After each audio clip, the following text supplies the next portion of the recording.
जी, जी, अच्छा, जी। अच्छा जी।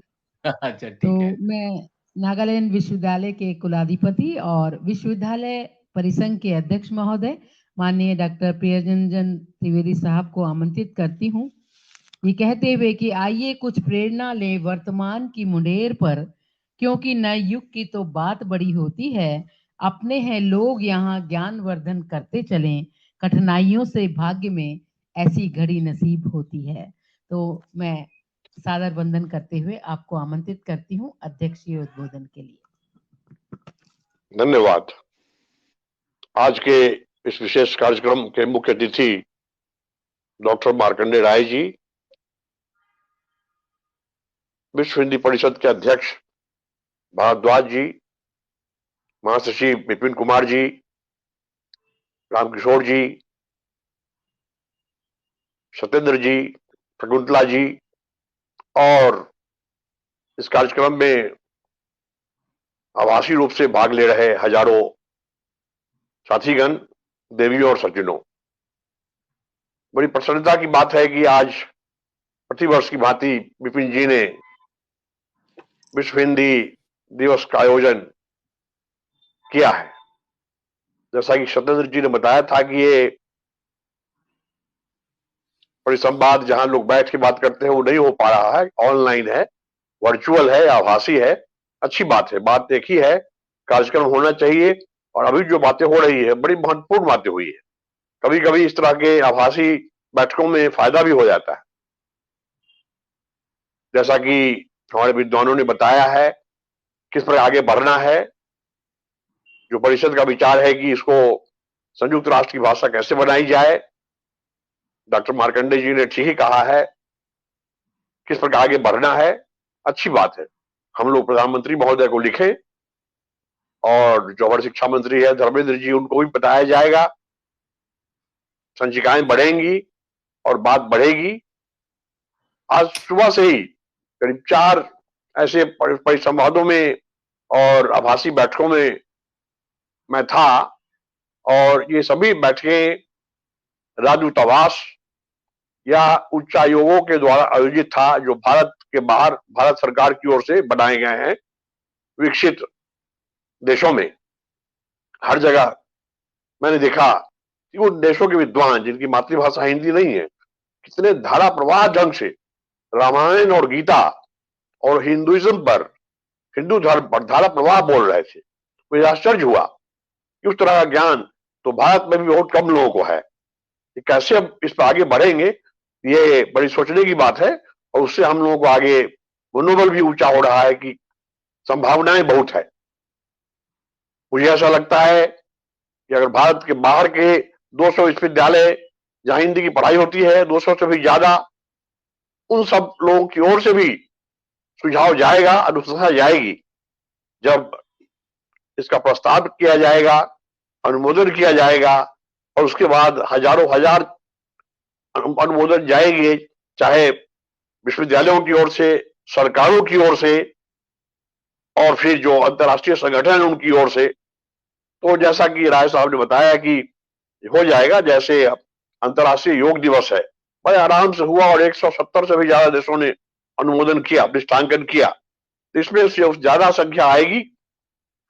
हिंदी से दुश्मनी शायद ही किसी देश को हो, और वो जानते हैं कि इसका क्या फायदा है। और जो हमारे 1 करोड़ 80 लाख लोग, जो हमारे प्रवासी भारतीय लोग हैं, उनके भी जब सुझाव जाएंगे, उनका अनुमोदन जाएगा, उनका पृष्ठांकन जाएगा, उनकी अनुशंसा जाएगी, तो पूरा विश्वास है कि ये भाषा संयुक्त राष्ट्र की भाषा बन जाएगी।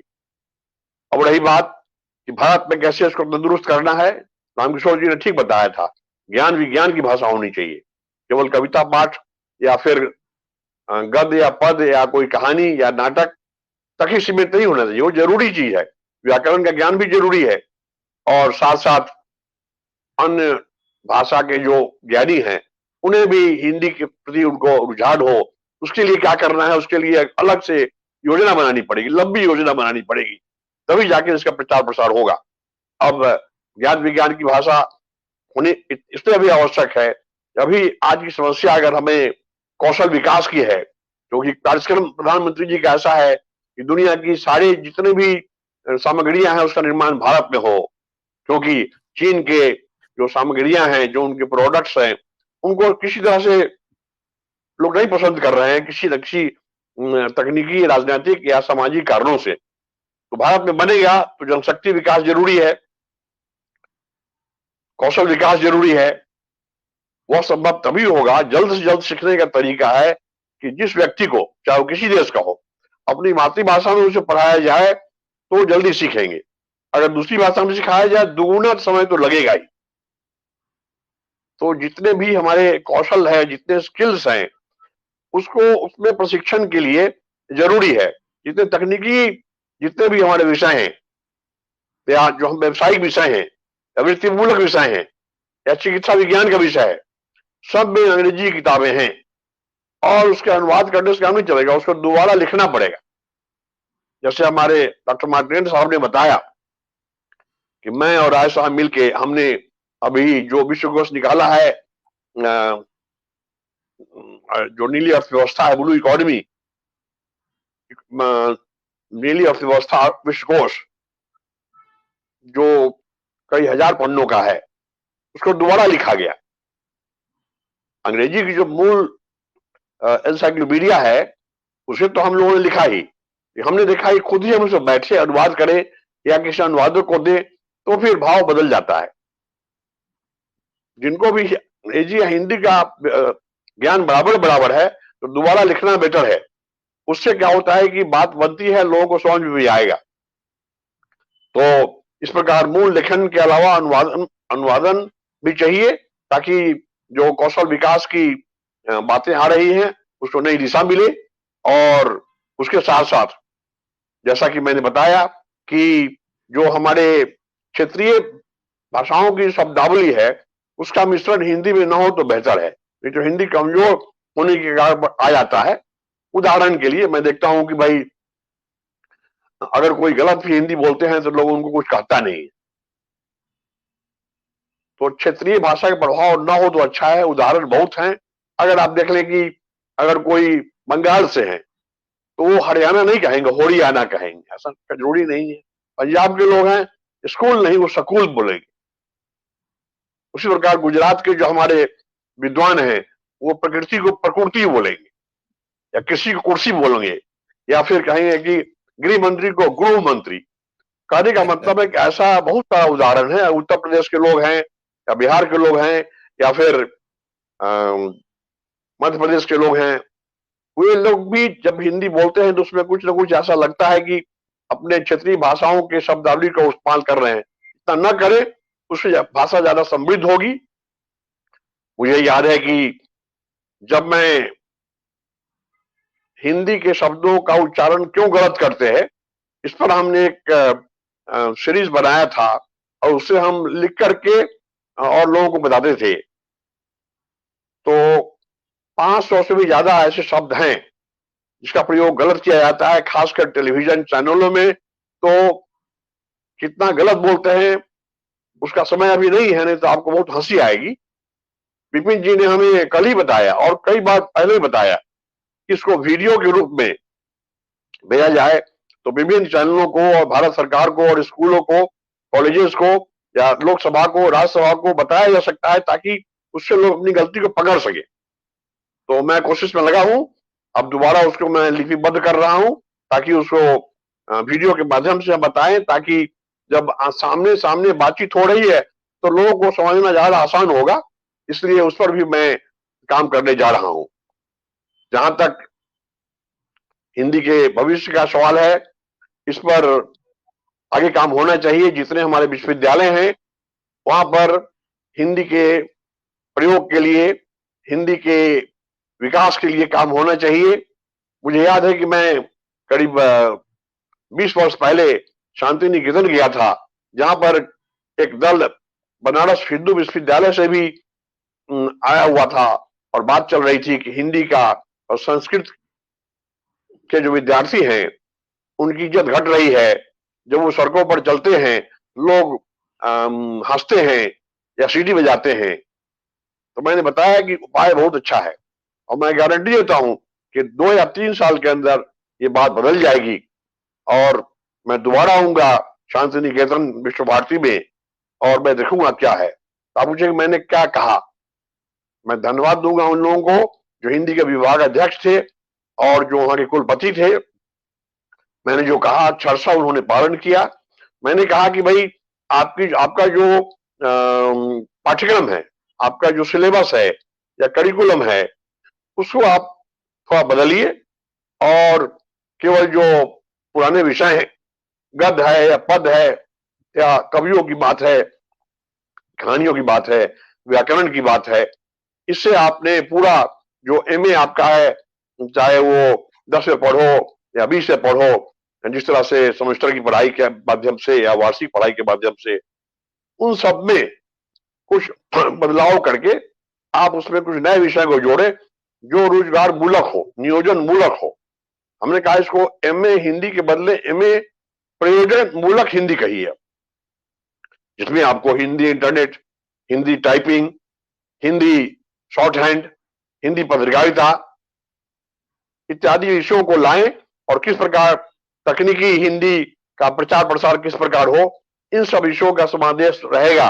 हिंदी पत्रकारिता के बारे में भी बातें होंगी, तब जाके बात बनेगी और तभी जाकर के हम आगे इसको उपयोगी बना सकेंगे। कैसे हम हरित पत्रकारिता कर सकते हैं, ग्रीन जर्नलिज्म कर सकते हैं, जैसे कि ब्लू इकोनॉमी ने आया। देखना ही है कि हिंदी के माध्यम से हम रोजगार सृजन कैसे कर सकते हैं और नए नए रोजगार कैसे पैदा हो। जितने हमारे पेशे हैं, वोकेशंस हैं, उसकी संख्या हम बढ़ाएं और हिंदी के माध्यम से जो जनशक्ति विकास कर सके, तो आगे जाकर के संभावनाएं बहुत हो सकती हैं। मुझे ऐसा लगता है कि विश्व हिंदी परिषद की भूमिका अहम होगी और विपिन जी को आगे भी काम करना पड़ेगा। हमारे जो बाकी मेहमान अभी हैं, वक्तागण हैं, उन्होंने बड़ा अच्छे ढंग से इसको आगे बढ़ाया है। इतने कम समय में मैंने नहीं देखा और कभी किसी दूसरी बैठकों में इतना अच्छा परिणाम निकले। और हम लोगों ने इस बात का निर्णय लिया है कि जल्द से जल्द हम प्रधानमंत्री कार्यालय से भी संपर्क करेंगे, संयुक्त राष्ट्र से भी संपर्क करेंगे और धीरे धीरे एक ऐसा समय आएगा हिंदी का उत्तरोत्तर विकास होगा, चतुर्मुखी विकास होगा और हिंदी के विकास में कोई समस्या नहीं आएगी। जैसा कि लोग कहते हैं कि हिंदी का विकास रुकने वाला है, ऐसी कोई बात नहीं है। गुणवत्ता विकसित करनी है, क्योंकि जहां पर भारत में 2/3 लोग हिंदी ही बोलते हों और उन 2/3 लोगों में से 5% लोग भी अंग्रेजी नहीं बोल पा रहे हों, और तब हम कहें कि हिंदी का विकास संभव नहीं है। लेकिन इसमें गुणात्मक विकास होना चाहिए और उसकी उपयोगिता आगे बढ़नी चाहिए पूरी दुनिया में और भारतवर्ष में और घर में और हर जगह। इन्हीं शब्दों के साथ मैं आपको पुनः साधुवाद देता हूं और मुझे आशा है कि आगे भी हम लोग मिलते रहेंगे। जय हिंद, जय हिंदी।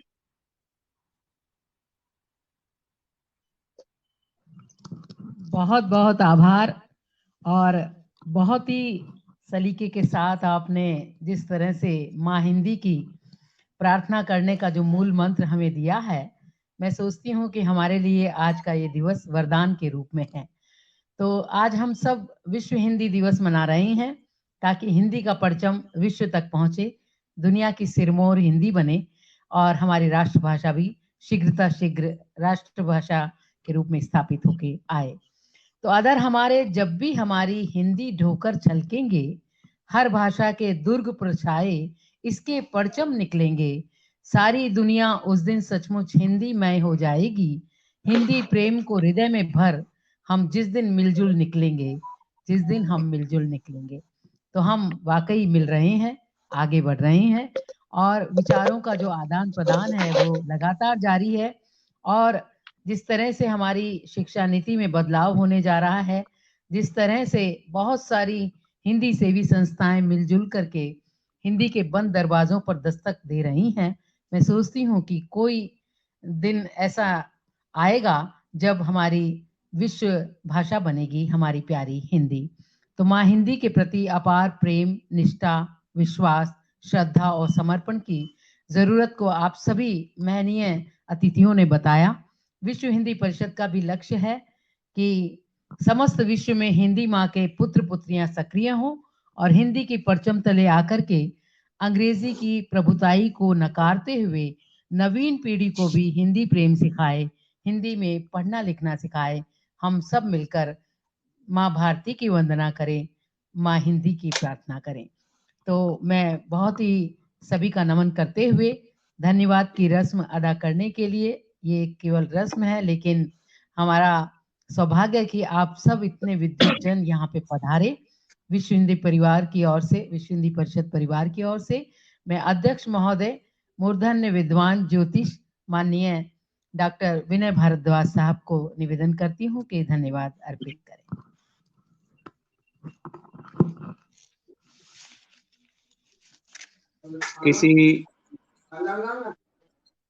किसी कुंडली में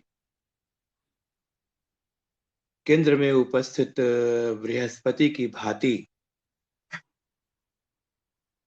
विश्व हिंदी परिषद के सचिव डॉक्टर विपिन कुमार जी,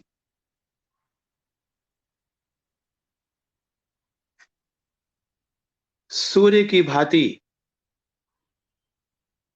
अपनी चमक बिखेरने वाले डॉक्टर प्रियरंजन त्रिवेदी जी, जो इस कार्यक्रम के अध्यक्ष हैं, चंद्र की भांति शीतलता प्रदान करने वाले माननीय कुलाधिपति मार्कंडेय राय जी,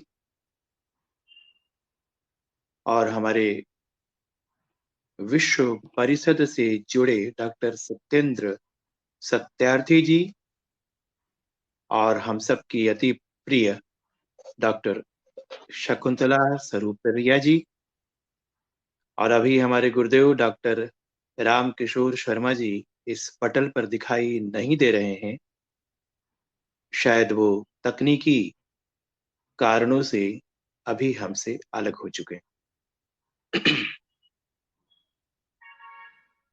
आप सबों के वक्तव्य को मैंने ध्यान से सुना, और सभी ने लगभग दो बातें मुख्य रूप से कही। एक, हमारी मोदी सरकार की सक्रियता अपनी संस्कृति और अपनी भाषा को बढ़ाने के लिए जो दिखाई पड़ रही है, वो हमारे माननीय प्रधानमंत्री मोदी जी का जो प्रयास है हिंदी को लेकर, वो, और दूसरी बात जो उभर कर आई है वो यह है कि व्यवहारिक रूप से क्षेत्र में उतरकर हिंदी को आगे बढ़ाने का काम हमारे जो दर्शक हैं और हमसे जुड़े हुए जो विद्वज्जन हैं, आप सभी जानते हैं कि विश्व हिंदी परिषद पिछले कई वर्षों से हिंदी को बढ़ाने के लिए दिन रात प्रयत्नशील है। हमने विदेशों में भी हिंदी को आगे बढ़ाने का कार्य किया, वहां हमारे प्रतिनिधि हैं। मैं खुद भी कई बार विदेश यात्राएं कर चुका हूं, ज्योतिषीय कार्य से भी और साहित्यिक कार्य से भी, और हमारे प्रतिनिधि जो विश्व हिंदी परिषद से जुड़े हुए हैं, वहां हिंदी का काम कर रहे हैं, वो हमसे सलाह लेते हैं, हमारे सुझावों पर अमल करते हैं, और भारत का मान बढ़ाने को, अपनी वर्तमान सरकार की गरिमा को बढ़ाने को हम सतत प्रयत्नशील हैं, आगे भी रहेंगे। जिस प्रस्ताव की बात अभी आई है उसके बारे में मैं इतना जरूर कहूंगा कि माननीय प्रधानमंत्री मोदी जी को ऐसी संस्थाओं को जिम्मेवारी देनी चाहिए जो व्यवहारिक रूप से हिंदी को आगे बढ़ाने के लिए पिछले कई वर्षों से लगातार प्रयत्न कर रहे हैं। और यह कहते हुए मुझे कोई संकोच नहीं है कि संपूर्ण भारत में जो हमारी संस्था है विश्व हिंदी परिषद, वो अग्रणी है, सर्वोच्च है, और हमने काम करके दिखाया है। तो इस प्रस्ताव में यह बात भी आनी चाहिए, हम अपनी बात सरकार तक पहुंचाने के लिए लगे हुए हैं। माननीय प्रधानमंत्री मोदी जी से और माननीय गृह मंत्री अमित शाह जी से मिलकर के भी अपनी बात हम रखना चाहते हैं। हमारा प्रयास जारी है और सब कुछ ईश्वर के हाथ में है और मैं जानता हूं कि उनकी जब भी इच्छा होगी हम अपने देश के लिए, अपनी भाषा के लिए, अपनी इस संस्था के माध्यम से कोई न कोई बड़ा बड़ा महत्वपूर्ण कार्य कर सकेंगे जिसकी प्रशंसा भावी पीढ़ी भी करेगी। आप सबका बहुत बहुत धन्यवाद इस कार्यक्रम में आप आए। आपकी बातें सुनकर मन प्रफुल्लित हुआ, नई दिशाएं मिली। उन दिशाओं पर हमारा कार्य जारी रहेगा और हम बार बार आपसे सुनने को व्यग्र रहेंगे और ऐसे कार्यक्रम की आवश्यकता है आज की तारीख में। जैसे मोदी जी का नारा है सबका साथ सबका विकास, वैसे ही हमारा नारा है आपका साथ और हिंदी का विकास। इन्हीं शब्दों के साथ अब मैं आपसे आज्ञा लेता हूँ। बहुत बहुत धन्यवाद। धन्यवाद।